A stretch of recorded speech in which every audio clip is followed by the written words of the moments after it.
Hello everyone, कैसे हो आप लोग। आई होप आप लोग सब सही होंगे और आपकी तैयारी भी सही चल रही होगी। मैंने इस चैनल पे बहुत सारे पेपरों का आपको सॉल्यूशन बता दिया है, तो अब उसी सीरीज को मैं आगे बढ़ाते हूँ। ये है आपका यूपीटीआर जेई का जो पेपर हुआ था आज से 2015 में, उसका सॉल्यूशन है इसमें। वहाँ पे जीके वगैरह भी आई थी, पर मैं आपको वो नहीं कराऊंगा, तो मैं सीधा आपको क्वेश्चन से स्टार्ट करता हूँ। तो पहला क्वेश्चन इसका ये है, which scale is the largest one. Which scale is the largest one. A option है आपका यहाँ पे 1 centimetre equal to 50 metre, B है 1 centimetre equal to 50 kilometre, C है 1 रेशियो यहाँ पे है 42,000। अच्छा, ये है। और सी है आपका 1 सेंटीमीटर इक्वल टू 500 किलोमीटर। देखिए ये रेशियो में दे रखा है यहाँ पे। तो निम्न में से सबसे बड़ा पैमाना कौन सा है, ये पता लगाना हमने। मैं आपको ए ऑप्शन लिख के दिखाता हूँ। हम 50 मीटर को भी सेंटीमीटर में चेंज के लिए 1/500 आ जाएगा। बी ऑप्शन देखिए 1 सेंटीमीटर इक्वल टू 5 किलोमीटर है ना, तो इसको मीटर में चेंज किया 1000, और सेंटीमीटर में 2 जीरो और लग जाएंगे। सी ऑप्शन देखिए आप लोग, ये तो इतना ही है 1/42,000, ये 42,000 आ जाएगा यहाँ पे। और ये है आपका 1 सेंटीमीटर को 500 किलोमीटर है। अब इसको सेंटीमीटर में चेंज करो, 1000 मीटर, फिर 100 सेंटीमीटर। देखिए, तो हमें ये देखना है यहाँ पे, जिसका हर सबसे छोटा होगा सबसे बड़ा होता है स्केल में, आपको पता ही होगा। तो इसका तो सबसे बड़ा है, ये नहीं होगा। उसके बाद ये आ रहा है, ये भी नहीं होगा। और इसके बाद ये है, ये भी नहीं होगा। और सी ए ऑप्शन है यहाँ पे, जिसका हर सबसे छोटा है 5000 आ रहा है, तो वो सबसे बड़ा हो जाएगा। आई होप आपको समझ आ चुका होगा किस टाइप से इसका सॉल्यूशन मैंने निकाला। यदि आपको ये वीडियो पसंद आ रही है तो आप लाइक कर लीजिए प्लीज़, और सब्सक्राइब कर लीजिएगा चैनल को। नेक्स्ट क्वेश्चन देखते हैं। नेक्स्ट क्वेश्चन है, the angle of intersection of two plane mirror of an optical square is. A option है 30 डिग्री, बी है 90 डिग्री, सी है 45 डिग्री, और डी है आपका 60 डिग्री।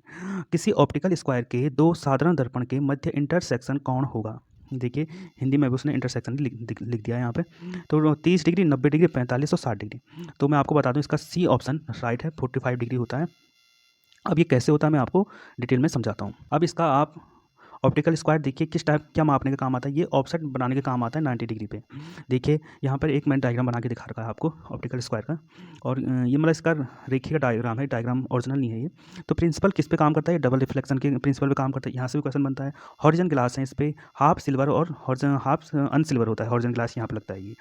और है इंडेक्स ग्लास है, फुली सिल्वर होता है। इंडेक्स ग्लास इसे कहते हैं यहाँ पे। और two plane mirror between angle of intersection 45 degree. जैसे यहाँ पे ये एक मिरर ये एक मिरर ये, तो यहाँ पे आगे बढ़ाओ तो 45 डिग्री का एंगल बन रहा है। यहाँ पे आप डिटेल से इसका देख सकते हैं किस टाइप से डायग्राम है। देखिए ओ पॉइंट था, ओ पे, और ओ के रिस्पेक्ट हमें बी पे 90 डिग्री पे बी पॉइंट लगानी या रेंजिंग रॉड लगानी थी, तो हमने ऑप्टिकल स्क्वायर का यूज़ किया। तो एक के रिस्पेक्ट में 90 डिग्री पे दूसरा ऑफसेट या रेंजिंग रॉड लगा दिया। नेक्स्ट क्वेश्चन है, in a close travelling the QRSTQ with a compass the following bearing are were object. एक बंद माला रेखा QRSTQ के लिए कंपास से निम्न दिक्मान लिए गए हैं। लाइन QR है, उसका फोर वेरिंग है आपको 104 डिग्री 30 मिनट, और बैक वेरिंग है इसकी 286 डिग्री 30 मिनट। यहाँ पे अब देखिए QR की भी आप देख सकते हैं, RS की 48 डिग्री 15 मिनट और 226 डिग्री है। और ST की आप देख सकते हैं 290 डिग्री 30 मिनट और 115 डिग्री 15 मिनट इसकी बैक वेरिंग है। और TQ की आप देख सकते हैं 180 डिग्री 15 मिनट और 357 डिग्री 15 मिनट देख सकते हैं आप। तो कह रहा है इसमें which station are affected by local attraction. तो कह रहा है कि कौन सा स्टेशन लोकल अट्रैक्शन से प्रभावित है। देखिए Q और R होगा या R और S होगा। सी है ऑप्शन है SNT है, और Q है आपका QNT। और देखिए किस टाइप से होगा, आपको पता होना चाहिए लोकल अट्रैक्शन से। पहले मैं इसको आपकी डेफिनेशन बताता हूँ इसकी पूरी क्या होती है। अब देखिए लोकल अट्रैक्शन होता क्या है। Local attraction is the attraction of magnetic needle to a local magnetic field other than earth's magnetic field. It is caused by any iron material in a varsity area of compass station. Example है बस, buckle of belt, dial gauge of wrist watch, transmission line ETC। देखिए local attraction होता क्या, error introduce in direction of magnetic needle due to magnetic material such as iron और steel structure, electric cable, conveying current ETC। Then it does not show the actual north. This phenomena is known local attraction. देखिए magnetic needle का deflection होता है iron के और के कारण कहीं भी, तो जो नीडल है वो एक्चुअल नॉर्थ में दिखाती है, तो इस फिनोमेना को आप लोकल अट्रैक्शन कहते हैं, स्थानीय आकर्षण कहते हैं। देखिए इसमें मेन फॉर्मूला ये जो मैं दिखाना चाह रहा था आपको, FV फोर बेरिंग और बैक बेरिंग का डिफरेंट 180 डिग्री होता है। तो फ्री फ्रॉम लोकल अट्रैक्शन होगा। और यदि फोर बेरिंग और बैक बेरिंग का डिफरेंस 180 डिग्री नहीं होता है तो लोकल अट्रैक्शन होगा इसमें। ये है। तो आई होप आपको समझ आ चुका होगा। अब मैं आपको क्वेश्चन बताता हूँ। अब क्वेश्चन में लिखा है, देखिए, अब देखिए बैक बेरिंग और फोर बेरिंग का डिफरेंस निकालना है हमें। देखिए यहाँ पे इन दोनों का डिफरेंस निकालिए, फोर बेरिंग और बैक बेरिंग का। तो ये आ गया आपका 0 0, ये है 8 को 8 आ गया और 180 डिग्री आ रहा है इसका। और देखिए ये तो नहीं हुआ। और यहाँ पे नीचे देखिए, यहाँ पे आर और एस का नहीं आ रहा 180 डिग्री डिफरेंस, आपको दिख रहा होगा। और वही है कि यहाँ पे इन दोनों का भी नहीं आ रहा है। आप कैलकुलेशन कर सकते हैं, डिफरेंस नहीं आ रहा है यहाँ पे। और टी क्यू का देखिए यहाँ पे,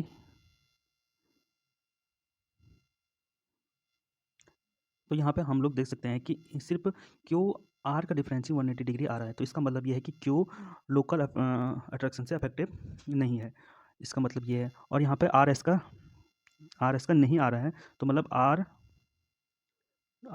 भी तो नहीं है, पर यह है कि एस हो सकता है यहाँ से हमें पता लग गया। और यहाँ पे नीचे क्यू तो था नहीं, तो यह है कि आपका क्यू जब यहाँ आ रहा है तो वो क्यू वाला पॉइंट तो लोकल अट्रैक्शन से अफेक्टेड नहीं है, तो यहाँ पे बचा एस और टी बचेगा। तो एस एंड टी, ये थोड़ा समझने वाला क्वेश्चन था, किस टाइप से होगा। आई होप आपको समझ आ चुका हो। तो मैं एक बार फिर से बता देता हूँ आपको, इन दोनों का डिफरेंस 180 डिग्री आ रहा है, तो इसका मतलब है क्यू पॉइंट और आर पॉइंट लोकल अट्रैक्शन से अफेक्टेड नहीं है। यहाँ पे 2 पॉइंट मिल गए। यहाँ देखिए, अब क्यू यहाँ भी है, आर यहाँ भी है और क्यू यहाँ भी है, तो 2 पॉइंट सिर्फ ये बच रहे ना यहाँ पे, क्यू आर, यहाँ पे क्यू आर तो मिल गए, तो 2 पॉइंट तो बचे, एस टी बचे। तो एस टी आपका लोकल अट्रैक्शन से अफेक्टेड है, सी ऑप्शन इज राइट हो जाएगा। आई होप आपको समझ आ चुका होगा। Thank you. नेक्स्ट क्वेश्चन है, a series of closely spaced control line represent plane surface, B option है यूनिफॉर्म सरफेस, यूनिफॉर्म स्लोप, और सी है स्टीप स्लोप, और डी है नन ऑफ द अबव। पास पास समुच्च रेखाएं प्रदर्शित करती हैं समतल सतह, एक समान ढाल, तीखा ढाल, या उपरोक्त में से कोई नहीं। तो मैं आपको इसका सही आंसर बता देता हूँ। इसका ऑप्शन है सी, तीखा ढाल प्रदर्शित करते हैं पास पास समुच्च रेखाएं। अब मैं डिटेल से आपको समझाता हूँ किस टाइप से। आप कंट्रोल लाइन की डेफिनेशन देख सकते हैं, an imaginary line on the ground surface joining the point of equal elevation is known as contour. In other words, contour is a line in which the ground surface is intersected by a level surface obtained by joining point of equal elevation. This line on the map represent a contour and is called contour line. देखिए, एक imaginary line होती है ये, और ये है कि equal elevation के लाइन को पॉइंट को ज्वाइन करती है। आपको आई होप कंटूर की डेफिनेशन समझ आ चुकी होगी। दूसरा मेन पार्ट है इसमें, characteristic of contour. All point in A contour line have the same elevation. देखिए ये तो हो गई, सेम एलिवेशन के पॉइंट को मिलाते हैं तो कंटूर लाइन बनती है। Flat ground is indicate where the contour are widely separated and steep slope where they run close together. देखिए, flat surface ground indicate where the contour widely separated and steep slope then closely, steep slope होगा तो closely together होंगे, एक साथ ज़्यादातर नज़दीक होंगे contour line है। Uniform slope is indicate when the contour line are uniformly space. देखिए, यूनिफॉर्म स्लोप होगा तो कंटूर लाइन यूनिफॉर्मली स्पेस होंगी। एक contour surface when they are straight parallel and equal space. यदि प्लेन कंटूर है तो बराबर दूर पैरेलल होंगे और सीधी लाइनें होंगी। ये आपको समझ आ चुका होगा। तो इसमें क्वेश्चन ये वाला था यहाँ पे, separate steep slope run close together. I hope आपको समझ आ चुका होगा। तो मेन क्वेश्चन पूछे जाते हैं, यहाँ से पूछे जाते हैं, a series of close contour line on the map represent a hill if the higher value are inside. यदि हायर वैल्यू अंदर की तरफ है तो वो एक हिल को प्रदर्शित करती है। दूसरा यहाँ से पूछा जाता है कि a series of close contour line on the map indicated dispersion if the higher value are outside. यदि आउटसाइड होगी हायर वैल्यू, जैसे यहाँ पे 80 दिखा रखा है, तो वो डिस्पर्जन को शो करता है।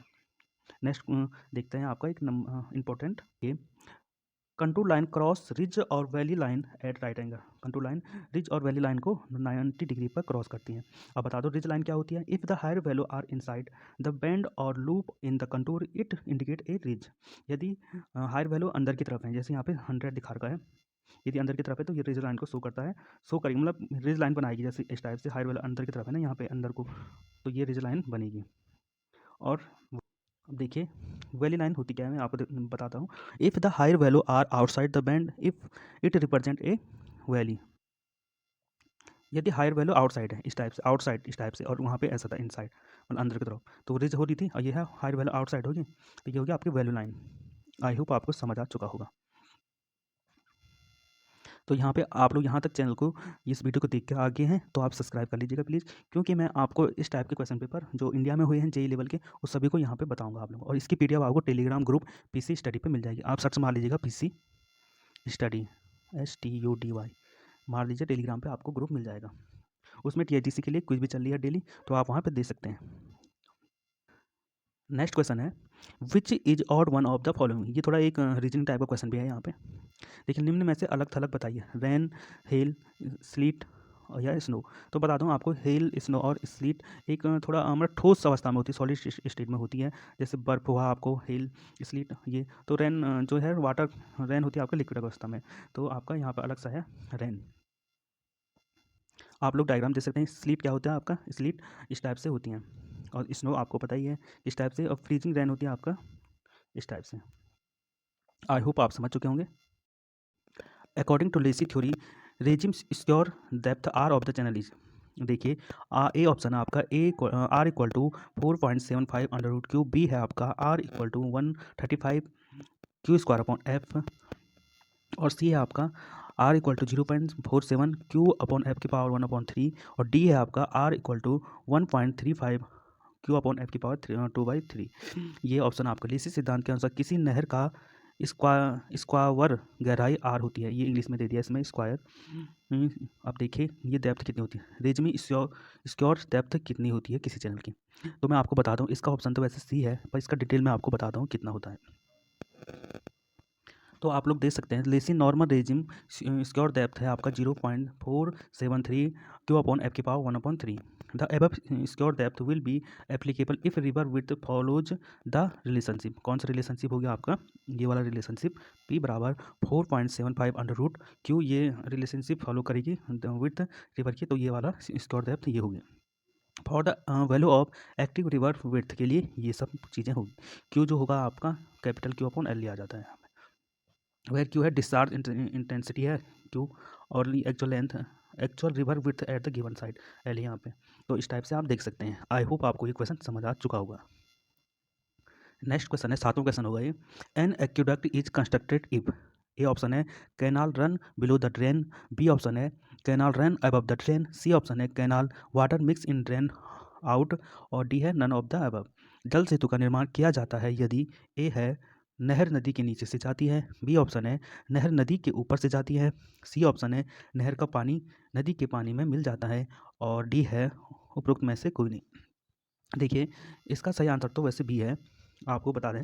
पर कैनाल जब एक्वेडक्ट ये होता है, जल सेतु का निर्माण किया जाता है जब नहर नदी के ऊपर से जाती है। देखिए कहना, अब देखो एक होता है इसमें सुपर पैसेज। तो सुपर पैसेज में क्या होता है, जैसे एक्वेडक्ट है, एक्वेडक्ट में होता है आपका कैनाल जो होती है नदी के ऊपर से जाती है, ये हो गया आपका, ये नदी होगी, ये ऊपर कैनाल होगी, कैनाल जा रही है, तो ये होगा आपका एक्वेडक्ट हो गया।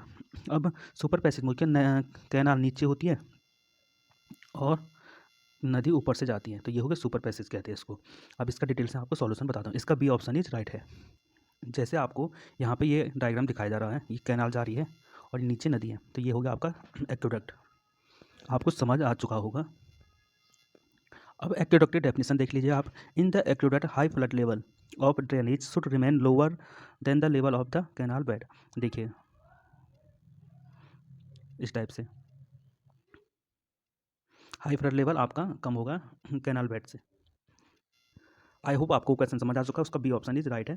और नेक्स्ट क्वेश्चन है आपका, in initial setting time of the initial setting time of ordinary Portland cement should not be less than.